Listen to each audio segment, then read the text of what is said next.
다음은요.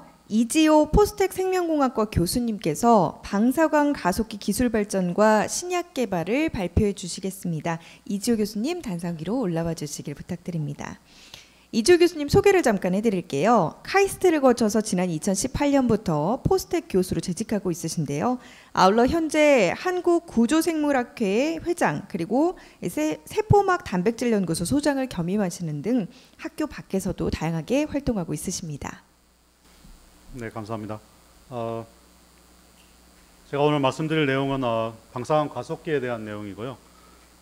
특히 이제 가속기가 신약 개발 여러 군데 이제 사용되고 있는데 특히 신약 개발에서 어떻게 사용되는지 말씀드리겠습니다. 방사광 가속기는 이제 몇 달 전에 이제 크게 뉴스가 됐었는데요. 이게 이제 1조짜리 프로젝트입니다. 정부 프로젝트다 보니까 논란이 많이 됐었고요. 나주하고 오창이 서로 경쟁을 하다가 이제 오창에 최종적으로 이제 이걸 건설하기로 결정이 났습니다. 네, 보시면 이 정도 고용과 6조의 생산 효과가 있을 거라는 이제 예측이 되어 있고요. 실제로 이게 가능할지에 대해서 이제 좀 얘기를 하겠습니다.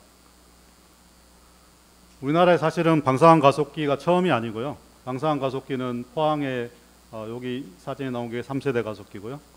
이게 이제 엑스펠 가속기라 그래가지고 4세대 가속기가 됐고, 여기 경주에 있는 양성자 가속기, 이건 방사광 가속기는 아닌데요, 가속기죠.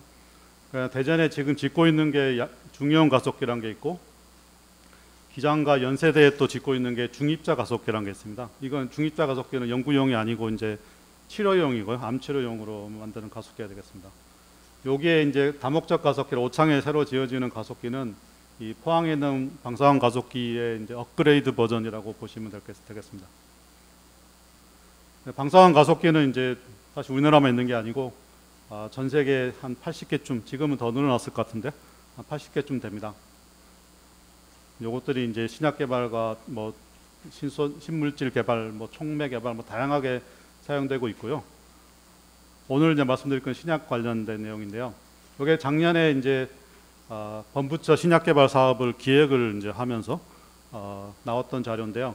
이 각 파이프라인별로 우리나라 후보 물질의 숫자를 이렇게 조사한 것입니다. 보시면은 비임상 이 정도 들어있고 임상, 일상, 이상, 사상 쭉 들어있는데 여기는 그래프가 예쁘게 잘 나오는데요. 문제는 이제 여기 신약개발 사업에서도 지적한 바와 같이 후보 물질 단계에서 숫자가 너무 적습니다. 그러니까 이 파이프라인이 유지가 되려면은 한 700개 정도는 이제 후보 물질 단계에 있어야 되는데 그 절반도 못 미치는 개수밖에 안 되거든요. 그래서 이 후보 물질 탐색 부분에서 정부가 할 일이 되게 많을 거라는 이제 그런 예측이 나오고, 때문에 이제 가속기도 그런 이유 때문에 지어지는데 결정적인 역할을 했을 거라 생각됩니다. 신약 개발은 뭐 다들 아다시피 굉장히 어려운 작업입니다. 굉장히 오랜 시간이 걸리고요. 평균 한 12년에서 13년 정도 걸린다고요. 아주 비싼 것입니다. 평균 한 3조 원 정도 들어간다고 합니다. 이와 같이 이제 신약 개발이 되게 어려운 것이고 시간 오래 걸리는 이유는 이제 뭐 스텝이 굉장히 깁니다. 처음에 한 4, 5년 정도가 이제 디스커버리 단계라 그래서요. 여기서 이제 후보 물질을 찾아내는 것이고, 그 다음부터는 이제 비즈니스로 들어갑니다. 그래서 비임상, 임상 이렇게 가게 되고요. 디스커버리 단계에서는 이제 표적을 발견하고 검증하고 에세이 방법을 찾아내고 히트를 발견하면은 리드로 이제 가게 되고 결국은 캔디데이트이 되는데요. 이 과정에서 이제 많은 비용이 들어가는데 구조가, 그러니까 가속기가 큰 역할을 할 수 있는 부분이 두 가지로 나눌 수 있는데, 하나는 그 히트를 찾아내는 부분이 있습니다. 이제 가장 이제 많이 쓰는 방법이 이제 HTS라고 그래가지고 하이스루프 스크리닝인데, 예를 들어서 이렇게 표적 물질에 결합하는 약물을 찾을 때 가장 심플하게 생각해 보면은 여기에 맞는 키를 계속 꼽아 보면 됩니다. 그래서 꼽다 보면 언젠가는 하나 찾아내겠죠, 이 더미에서. 그런 방식이 되겠습니다. 근데 HTS는 현재로서는 가장 중요한 방법이긴 한데 굉장히 비쌉니다. 예를 들어서 라이브러리가 한 100만 개짜리를 스크린한다 하셨을 때 에세이 하나 하는데 한 10,000원이 든다고 치면은 100만 개 스크린하면은 100억이 들어갑니다. 이건 도저히 감당할 수 없는 정도 가격이 돼버리고요. 100원 단위로 하나 액티비티 찾는데 100원 단위가 안 되면은 이 큰 제약회사도 감당하기 어려운 수준이 됩니다. 특히 우리나라 같이 이제 제약을 이제 처음 이제 시작한 지 얼마 안 된 나라에서는 쉽지 않은 일이고요. 그다음에 폴스 파지티브가 굉장히 많이 뜹니다. 그래서 이걸 검증하는데도 시간이 많이 걸리고요, 돈도 많이 들어가고. 그래서 이런 문제가 있어가지고 이제 우리나라에서 적용하기 쉽지 않은 방법인데요. 거기에 이제 좀 상대적인 개념이 이제 스트럭처 베이스드 신약 개발인 드럭 디스커버리 SBDD라고 하는데, 이 방법은 이제 자물쇠에 맞는 키를 찾을 때 자물쇠가 어떻게 생기는지 일단 구조를 먼저 보고 여기에 맞춰서 디자인을 하면 되죠, 키를. 그게 SBDD가 되겠습니다. 구조 기반 신약 개발. 요 스텝에서 필요한 게 가속기고요. 여기서부터 이렇게 어떻게 생긴지 보는데, 여기서부터 여기까지 가는데 필요한 게 분자 모델링, AI 등등이 이제 여기에 사용되고요. 네, 그런 방법들이 또 정확도가 뭐 완벽하지 않기 때문에 다시 또 검증이 필요합니다. 거기서 또 가속기가 필요하고요. 그런 식으로 이제 사용되고 있습니다. 거기가 이제 히트 물질을 찾는 거라면 히트에서부터, 그 이제 히트는 뭐 어피니티가 별로 안 좋기 때문에 이제 캔디데이트 되려면은 어피니티를 상당히 높여야 됩니다. 그럴 때 이제 옵티마이제이션이 이제 들어가는데, 옵티마이제이션이 또 역시 구조가 굉장히 중요한 역할을 합니다. 이게 이제 하나 예를 보여준 그림인데요. 여기 회색으로 그려진 게 이제 그 물질이 결합하는 단백질의 구조가 될 거고요. 여기에 이제 그 후보 물질, 히트나 리드 같은 게 이제 붙어 있는 요 구조가 되겠습니다. 이 구조는 이제 가속기를 통해서 우리가 규명할 수 있고요. 이 구조를 보면은 여기가 비어 있죠. 이쪽 포켓이 비어 있는데 여기를 채워주면 됩니다. 채워주면 보통 한 100배에서 1000배까지 결합 강도가 증가되고요. 그렇게 되면 이제 실제로 약물로서 이제 가능성이 생기는 물질이 되게 됩니다. 얘를 이제 지금은 사실은 구조 기반 신약 개발이 뭐 사실은 거의 모든 약물 개발에 활용되고 있기 때문에 뭐 얘라는 게 지금 뭐 큰 의미가 없을 정도로 광범위하게 사용되고 있지만, 한 2000년대 초반에 이제 그 초기에 성공 사례들이 꽤 많이 나왔습니다. 그 중에 하나를 이제 말씀드리면, 요 약물은 이제 그 라프라고 하는 카이네이즈에 대한 이니비터인데요. 이게 이제 플렉시콘이라는 회사에서 개발을 하였습니다. 지금 이제 세일즈가 한 2,500억 이 정도 이제 애뉴얼 세일즈가 나오는 약물이고요. 이게 그 당시에 유명했던 게 아주 기록적인 빠른 속도로 FDA 승인됐던 컴파운드가 되겠습니다. 이게 이제 특히 플렉시콘 같은 경우는 우리나라 구조생물학에 이제 굉장히 유명했던 분이 미국의 버클리 교수로 계셨는데, 그분이 친구들하고 같이 만든 회사라고 해서 또 우리나라에서 또 유명했던 컴파운드가 되겠습니다. 이 컴파운드가 하는 일은 요게 이제 세포 분열을 촉진하는 패스웨이가 되는데요. 그 중에 그 라프라는 카이네이즈가 있습니다. 얘를 이니비션 해버리면은 요 패스웨이가 작동을 안 하기 때문에 암세포가 늘어나는 걸 막을 수 있죠. 발견하는 히스토리를 보면은 처음에 라이브러리 스크리닝은 100만 개씩 한 게 아니고 한 2만 개 정도의 카이네이즈에 이제 포커스된 라이브러리를 스크린을 했고요. 그 중에서 한 200개 정도 화합물을 발견했고, 이거를 이제 가속기를 이용해서 엑스레이 방법으로 구조한 100개 이상을 이 사람들이 풀었습니다. 그 당시에는 상당히 이제 큰 역할을 했고요. 그래서 찾아낸 게 이제 이와 같은 여기 단백질 부분이 있고 여기 컴파운드 이렇게 붙어 있는데, 여러 같은 구조의 컴파운드를 찾아냈고요. 요게 이제 결국 약으로 됐습니다. 또 하나 이제 유명한 이그젠플로는 이제 타미플루라는 약이 있고요. 우리도 일반인도 많이 아는 약물이죠. 이 인플루엔자 그 표면에 보면은 헤마글루틴이라는 단백질이 있고 그 옆에 또 유라미네이즈라는 단백질이 있는데, 헤마글루틴은 이제 세포에 결합하는 역할을 하는 거고요. 이 유라미네이즈는 이제 그 세포에서 떨어져 나와야 되는데, 그러니까 뭐 새로운 바이러스가 만들어지면 떨어져 나와야 되고 이동해야 되는데 세포에 딱 붙어 있으면 안 되니까 그 잘라내는 역할을 합니다. 그래서 얘를 이니비션 해버리면은 인플루엔자 바이러스가 이제 제대로 생산이 안 되는 그렇게 되기 때문에 약으로 쓸 수 있게 되고요. 예를 들어서 스페인 독감 같은 게 다시 온다면은 아주 중요한 역할을 할 거로 생각되고요. 2009년에 또 우리 뭐 타미플루 아주 유명했죠. 그 신종플루라고 새로운 종류의 인플루엔자가 나왔는데 그때 듣는 약이어가지고 아주 유명해졌습니다. 구조를 보면은 여긴 단백질 구조고, 이게 하는 얘기 사이알릭 애시드라는 이 컴파운드를 잘라내는 역할을 합니다. 여기를 잘라내는 역할을 하는데, 요 구절 보면서 여기 단백질이 요 부분이 이제 이 기능을 하는 부분인데 여기다가 결합하는 화합물을 찾아내면 되죠. 사실 타미플루 자체는 그 전에 이 구조가 나오기 전에 이미 이제 어느 정도 개발이 된 컴파운드였고요. 구조를 통해서 타미플루가 어떻게 결합한지를 알게 되었고 이런 걸 이제 기반으로 해서 새로운 약들이 또 그 당시에 또 개발이 됐습니다. 그래서 2009년에는 신종플루가 워낙 심각해가지고 아주 그 임상이 끝나기도 전에 사용을 시작했고요. 정식적인 사용은 2014년부터 된 약물이 되겠습니다. 조류독감 같은 게 또 온다면은 진짜 코로나하고는 비교가 될 수 없을 정도로 심각한 병이 되겠죠. 뭐 사망률이 30% 50% 이렇게 되니까 그런 게 온다면은 이런 약물들이 또 힘을 쓸 거라고 생각됩니다. 또 하나 이제 그 SBDD하고는 상당히 유사한 테크닉 중에 하나가 프래그먼트 베이스드 드럭 디스커버리라는 방법이 있는데요. 이 방법은 어떤 거냐면은 그 구조 기반 신약 개발이 이제 그 약이 될 것 같은 컴파운드 라이브러리 가지고 이제 컴퓨터나 AI 같은 거 돌려가지고 찾는 건데 이거는 좀 약이 되기에 너무 작은 것들을 사용합니다. 그러니까 그래서 프래그먼트라 부르고요. 얘네들 찾으면 이제 굉장히 그 결합력이 뭐 17mm몰 이러면 약 근처에도 못 가는 이런 컴파운드들이 찾아지는데요. 이것들을 먼저 구조를 풉니다. 그래서 이 경우 여기 결합한 게 보이고 얘는 여기 결합한 게 보이는데 두 개를 연결을 하면은 기적이 일어나가지고 결합력이 한 수천 배 좋아집니다. 그렇게 해서 요 작은 컴파운드의 구조를 쭉 푼 다음에 연결하는 방법을 찾는 방식이 FBDD라는 방식이 되겠습니다. 지금 그러니까 영국 다이아몬드 빔라인에서 아주 성공적으로 사용되고 있고요. 우리나라에서도 이제 내년부터 활용하기 시작합니다. 포항 가속기에서. 이게 성공한 케이스는 이제 또 유명한 컴파운드 중에 이 컴파운드가 있는데 지금 이제 론칭한 지는 몇 년 되지 않았고요. 지금 한 1조가 좀 넘는 정도 팔리고 있고 피크에 다다르면 한 5년 정도 후에는 이제 한 5조 정도 팔릴 거라 예상되는 컴파운드입니다.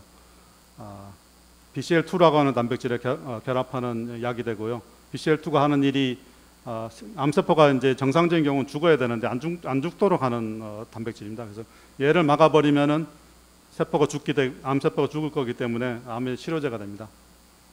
그래서 이게 이제 개발된 역사를 보면요. 처음에 이제 그 프래그먼트를 이렇게 구조를 계속 풀었죠. 이 회사에서.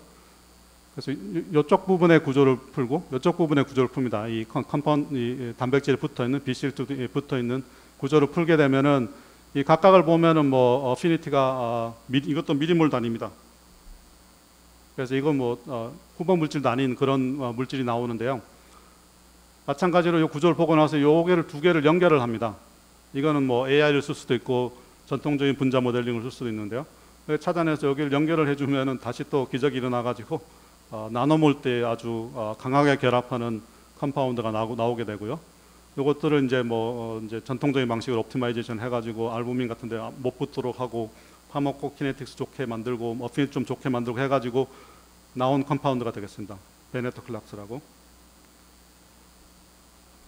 거기가 이제 초창기 이제 성공 사례들이고요. 지금은 이제 대형 제약회사 같은 경우는 이 구조 푸는데 정도 투자할 수 있는 대형 제약회사들은 뭐 사실은 구조가 없으면은 신약 개발 시작하지 않는다는 말을 할 정도로 이게 훨씬 빠르고 훨씬 가격도 적게 들고 그래서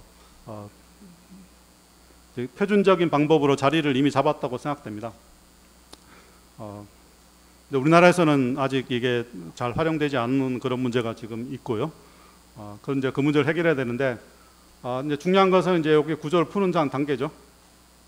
컴퓨테이션하는 단계는 이제 나중에 두고 요 단계가 이제 사실은 이 개념 자체가 나온 지는 굉장히 오래됐습니다. 그러니까 이게 사실 뭐 어려운 개념이 아니잖아요. 누가 보는데 뭐 표적 단물질 구조를 보고 맞춰서 디자인하면 되지라는 생각은 누구나 할 수 있죠.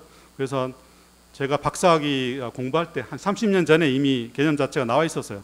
그래서 레셔널 디자인이라는 말을 썼었고 그때는 근데 크게 역할을 못했어요. 그 이유가 뭐냐면은 그 당시에는 지금과 비교가 안 될 정도로 가속기 기술도 뭐 옛날 얘기고 그러니까 구조 푸는 것 자체도 굉장히 느리고 잘 안 되는 경우도 되게 많았고 또 하나는 이제 컴퓨터도 지금 뭐 PC 정도 수준의 컴퓨터들이 그 당시에 슈퍼컴퓨터로 쓰던 것들이거든요. 그러다 보니까 컴퓨터도 느리고 정확도도 굉장히 떨어지고 그런 문제들 때문에 실제로 성공 사례가 나오기 시작한 게 이제 아까 말씀드린 것처럼 한 10년 전쯤에 성공 사례들이 나오기 시작했고요. 그 또 10년 전쯤에 이제 큰 변화가 일어나는 것 중에 하나가 가속기도 굉장히 좋아졌지만 이 크라이오엠이라는 새로운 기술이 등장을 했어요. 그래서 지금 뭐 적용할 수 있는 범위가 굉장히 커졌고요. 또 한 몇 년 사이에 또 알파고를 비롯한 그 AI들이 또 접목이 되면서 분자 모델링 기술도 굉장히 정확해졌습니다. 지금은 이제 누구나 쓸 수 있어야 되는 이제 스탠다드한 방법이 됐을 거고 이런 방법들의 장점이 이제 이 과학적으로 접근하는 방법의 장점이 처음에는 이거 왜 하나 싶은 것 연구들이 좀 지나 보면 뭐 엄청나게 강력해지죠. 그러니까 지금 이미 이제 쓸모 있는 기술이 됐는데 한 몇 년만 더 지나면은 이제 이거 없이는 못하는 기술이 될 게 거의 확실합니다. 그래서 우리나라에도 빨리 적용을 해야 된다고 생각하는데요. 그 중에 이제 어려운 점 중에 하나가 이런 이제 이 기술들입니다. 이 가속기를 어떻게 쓰냐를 말씀드리면은 가속기에서는 엑스레이를 만들어줍니다. 엑스레이를 이 결정 상태, 그러니까 크리스탈 상태에 이 단백질 또는 신약 물질이 붙어 있는 단백질 쪼여주면은 회절 패턴이 보이는데요. 요거를 이제 컴퓨터 계산을 푸리어 트랜스포메이션이라는 계산을 하게 되면은 이와 같이 구조를 볼 수 있게 됩니다. 이런 과정을 거쳐서 구조를 풀고요. 근데 여기서 이제 어려운 점이, 그러니까 옛날부터 이게 적용을 하는데 큰 에러가 있었던 게 이 크리스탈 상태의 샘플을 구하는 게 상당히 어렵습니다. 그래서 대학원생 같은 경우는 이 크리스탈 상태의 샘플 하나 구하는 조건을 찾으면 이제 박사학위 받고 졸업하는 정도로 상당히 어려운 스텝인데요. 지금은 이제 이런 로봇들을 이용해 가지고 빠르게 스크리닝을 하고 있습니다. 이렇게 예쁘게 생긴 크리스탈이 나오면 이제 대학원생은 졸업할 수 있겠다고 좋아하게 되고 신약하는 회사들은 이제 자기네 물질이 어떻게 붙었는지 알 수 있게 되니까 신나는 일이 되죠. 엑스레이를 크리스탈에 쪼여주면 여기 디프렉션 패턴이 나옵니다. 요 점들이 찍히는데요. 요 점들을 이렇게 계산을 통해 해보면 이와 같이 원자가 어디 있는지 알 수 있게 됩니다. 이런 이제 과정을 거치게 되고요. 기술 자체는 100년 전쯤에 개발됐고 노벨상만 한 30개 이상 나온 엄청나게 이제 중요한 역할을 했는 기술들이고, 요 기술들이 이제 DNA가 이중나선이라는 걸 밝힌데 큰 역할을 했던 기술들입니다. 그래서 기초과학에서 굉장히 중요합니다. 근데 초창기에는 이제 이와 같이 엑스레이 회절 분석기를 썼습니다. 한 5억에서 한 10억쯤 하는 장비들이고요. 지금은 이제 가속기들을 씁니다. 이게 왜 이를 넘어갔냐면은 가격도 뭐 말도 안 되게 차이 나죠. 가격이 넘어간 이유는 이게 한 수만 배에서 수백만 배 좀 강한 빛을 만들어냅니다.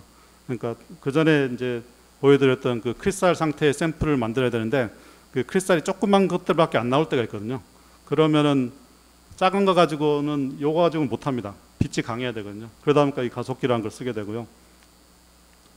가속기는 이제 원리를 뭐 간단히 말씀드리면은 전자가 이렇게 요 건물 동그랗게 생겼잖아요. 요 안에 이제 전자를 만들어주는 이제 장치가 있습니다. 옛날 TV를 보셨던 분 브라운관 보면 뒤에 보면 이렇게 길쭉하게 나와 있잖아요. 거기에 이제 전자를 만드는 전자총이라 그러는데 이것도 마찬가지입니다. 전자가 만들어지는 부분이 있고요. 여기 들어오면은 이걸 가속을 시키는데 어떻게 가속시키냐면은 전자는 이제 전기를 띠고 있는 물질이잖아요. 이 자석을 갖다 대면 속도가 빨라집니다. 그래서 자석들을 갖다 대가 속도를 빠르게 한 다음에 이 저장등이라고 해서 동그란 데다가 이제 집어넣어서 빙빙 돌립니다. 이게 왜 가속기가 이제 처음에 개발됐냐면은 물리학자들이 개발했는데 이 입자들을 아주 빠르게 이렇게 가속을 시킨 다음에 서로 부딪히면은 입자가 깨지거든요. 양성자 같은 것들을 세게 부딪히면은 깨져가지고 뭐 조금만 프래그먼트 파티클들이 또 나오는데 그게 이제 양자역학에서 엄청나게 중요했었죠. 그러다 보니까 이 얼마나 빨리 가속시키냐가 굉장히 큰 문제였어요, 물리학자들이. 근데 이 사람들이 장비를 개발하다 보니까 이렇게 길게 하려니까 너무 길어지잖아요. 장비 만들기 힘드니까 이렇게 동그랗게 돌려야 되겠다는 생각을 했어요. 돌려서 계속 돌리면 가속을 시키면 좋겠다는 생각을 했는데 이게 돌리다 보면 이게 방향이 틀어지잖아요. 동그랗게 돌아야 되니까. 방향이 틀어질 때마다 전자가 에너지를 잃어버려요. 그러니까 잃어버리는 에너지가 어디로 가냐면은 강력한 빛으로 나옵니다. 그러니까 물리학자들한테 이게 골치덩어리죠. 자꾸 에너지를 잃어버리니까 자꾸 에너지를 넣어줘야 되니까 속도를 뽑는데 한계가 생깁니다. 근데 거기서 이제 힌트를 얻어가지고 나오는 빛이 엑스레이가 나오고 엄청나게 강한 빛이 나온다는 걸 알게 돼가지고 그걸 이제 생물학자들이 사용하기 시작했습니다. 그래서 이제 방사관 가속기란 말을 쓰기 시작했습니다. 왜냐하면 빛이 이제 목적이 된 거예요. 입자를 가속시키는 목적이 아니라 빛이 목적이 돼 놓으니까 그 나온 빛을 이제 좀 더 강하게 만들고 뭐 이런 기술들이 계속 개발되면서 지금은 입자를 가속하기보다는 빛을 만들기 위해서 가속기를 만드는 그런 상황이 되겠습니다. 포항 가속기는 1994년에 이제 만들어졌고요. 그 당시에 우리나라 정부 그러니까 경제 상태로는 좀 말이 안 되는 투자를 한 겁니다. 박태준 그 포항제철 회장하고 그 당시에 초대 총장이었던 김옥일 총장이 엄청난 투자를 큰 마음 먹고 투자를 한 겁니다. 그 당시에 논란이 많이 됐어요. 이거 우리나라에서 뭐 이렇게 비싼 장비가 필요하냐 뭐 이런 논란이 많이 됐는데 지금 생각해 보면 굉장히 잘한 투자죠. 지금은 뭐 엄청난 많은 유저들이 사용하고 있는 중요한 장비가 되겠습니다. 근데 크라이오엠이 이제 한 10년 전에 등장을 했는데요. 크라이오엠은 왜 이제 중요하냐면요. 얘는 크리스탈이 필요 없습니다. 크리스탈 만드는 스텝이 이제 가장 중요한 스텝이었고 가장 어려운 스텝이고 신약 개발에 적용할 때는 이게 언제 나올지 모르기 때문에 약 개발이라는 게 딱 정해진 어떤 타임라인을 따라서 가야 되는데 뭐 기다리고 있을 수가 없죠. 그러다 보니까 적용하는데 여러 가지 문제를 일으켰고요. 또 표적에 따라서는 전혀 크리스탈이 안 나오는 표적들이 많아가지고 적용 범위도 작았는데 전자현명이 나오면서부터 전자현명은 이제 전자를 가속해가지고 이렇게 이미지를 얻으면 됩니다. 크리스탈 상태가 아니고 이 얼려 있는 상태죠. 그래서 이제 극조온이란 말을 붙이는데요. 크라이오란 말을 붙이고요. 이 얇은 얼음 사이에다가 단백질을 집어넣고 쪼여주면은 요같이 이미지가 나오고 얘네들을 한 수십만 개를 에버리징하면 이렇게 구조를 볼 수 있게 됩니다. 그래서 이와 같은 이제 아주 큰 전자현미경을 쓰게 되고요. 가격이 요게 한 60억쯤 합니다. 가속기에 비하면은 뭐 아무것도 아니죠. 이런 거 한 몇백 개 살 수 있습니다. 이 사람들이 이제 이거를 거의 평생을 바쳐서 개발했는데 개발한 사람들 노벨상 받았죠. 2017년에. 그래서 처음에는 이렇게 큰 파티클들, 바이러스 같은 입자들 보다가 이제 지금은 아주 약 개발에 사용할 수 있는 작은 단백질 구조도 볼 수 있는 단계까지 와 있습니다. 아주 빠르게 개발되고 있고요. 이게 이제 이 사람이 핸더슨이라는 사람인데 금년 초에 이 사람이 예측하기로 2025년 되면은 가속기보다 전자현미경이 더 중요해질 거라고 예측을 했습니다. 지금까지 경향을 보면은 그게 맞을 것 같고요. 그러다 보니까 신약 개발하는 회사들도 이제 가속기뿐만 아니라 전자현미경도 필요하다는 걸 깨닫게 되고 유명 회사들은 자체적으로 이 장비들을 구입하고 전문가들 영입하고 해가지고 이미 활용을 잘 하고 있고요. 또는 이제 경우에 따라서는 이제 학교나 공공기관하고 컨소시엄을 형성해서 장비를 구입하고 사용하는 경우도 있고 또 그것도 아닌 경우는 이제 CRO들 구조 분석을 해주는 CRO들을 이용해서 하는 경우도 있습니다. 우리도 여기에 이제 동참을 해야 될 텐데요. 아주 그냥 여러 가지 사례도 있지만은 가장 이제 인상적인 사례가 금년에 이제 코로나 19번 코비드 19의 스파이크 단백질이 이제 표면에 이렇게 나와 있는 요 단백질 스파이크 단백질인데요. 여기에 항체 치료제가 붙다든지 또는 뭐 화합물 치료제가 붙는다든지 또는 뭐 백신을 개발하는지 이러면은 요 구조가 굉장히 중요하잖아요. 놀라웠던 게 중국에서 그 코로나 바이러스 유전체 시퀀스를 발표하고 나서 보통은 이런 구조를 푸는데 가속기를 썼다면 한 3, 4년 걸렸을 텐데요. 3주 만에 유전자 합성하고 단백질 만들고 구조 풀고 논문까지 썼어요. 어마어마하게 빠른 속도가. 그러니까 전자현미경이 얼마나 강력한가를 단적으로 보여주는 케이스가 되겠습니다. 지금 여기는 이제 항체들이 어떻게 붙는지 또는 신약 컴파운드 어떻게 붙는지 이런 거 열심히들 하고 있습니다. 미국에 굉장히 많은 장비들이 보급돼 있고요. 이 회사가 만드는 회사가 딱 한 군데 있는데 워낙 수요가 밀려가지고 줄 서 있고요. 이렇게 비싼 장비인데도 불구하고 근데 불행하게도 우리나라는 지금 현재 한 대만 가동되고 있는 상태고요. 여기 이제 KBSI라고 기초과학지원연구원에 오창에 있는데 지금 가동되고 있고 2개가 이제 금년하고 내년에 하나는 이제 저희 이제 포스텍에서 설치하고 예정입니다. 그래서 운영될 거라 생각되는데 이거 갖고 아주 부족합니다. 이것들은 이제 학술적 연구에 주로 사용될 거고요. 기업이 사용할 수 있는 장비들이 우리도 빨리 설치해야 되지 않을까 하는 그런 이제 문제가 있습니다. 그래서 설치하는데 여기 포항 KTX역 부근에 이제 설치될 예정입니다. 한미사이언스가 이쪽에 들어올 예정이고요. 그래서 요약하면 이제 가속기랑 크라이오엠 같은 걸 이용해서 자물쇠의 구조를 풀 거고요. 거기에 이제 맞는 키를 디자인하는 것은 이제 컴퓨테이션을 하는 사람들이 하면 되고요. 숙제들이 있습니다. 가속기는 이제 짓기로 사실상 결정을 한 셈이죠. 근데 이만큼 부가가치가 나오려면은 가속기만 갖고는 안 됩니다. 가속기만 지어놓으면 기업들이 알아서 쓰겠지. 이러면은 너무 좋은데 그렇게는 안 될 거고요. 기업들 자체도 한 전자명기 같은 건 한 100억대, 가속기 같으면 한 몇십억대 투자를 해야만 됩니다. 그리고 전문가들 영입해야 되고 그만큼 또 연구비도 써야 되고 우리나라 제약회사들이 쉽게 투자할 수 있는 금액이 안 되죠. 그래서 신약개발 파이프라인과 접목할 수 있는 방법을 일단은 정부에서 좀 찾아줘야 될 것 같고요. 가속기 투자하는 그 이상으로 투자가 돼야 될 것 같고요. 크라이오엠이 이제 신약개발의 패러다임으로 바뀌고 있는데 이거 굉장히 늦어지고 있습니다. 가속기에 비해서 훨씬 늦어지고 있는데요. 이것도 해결책을 찾아야 될 거고요. 그러다 보니까 장비 도입이 일단 필요하고 전문 인력도 필요합니다. 그래서 어떻게 이걸 활용할까 하는 게 굉장히 중요하죠. 이미 가속기에만 1.5조 5천억을 썼는데 이거 활용을 잘 하지 않으면은 이거 진짜 돈 낭비죠. 요거에 대한 많은 노력이 필요한 단계가 되겠습니다. 네, 이상입니다.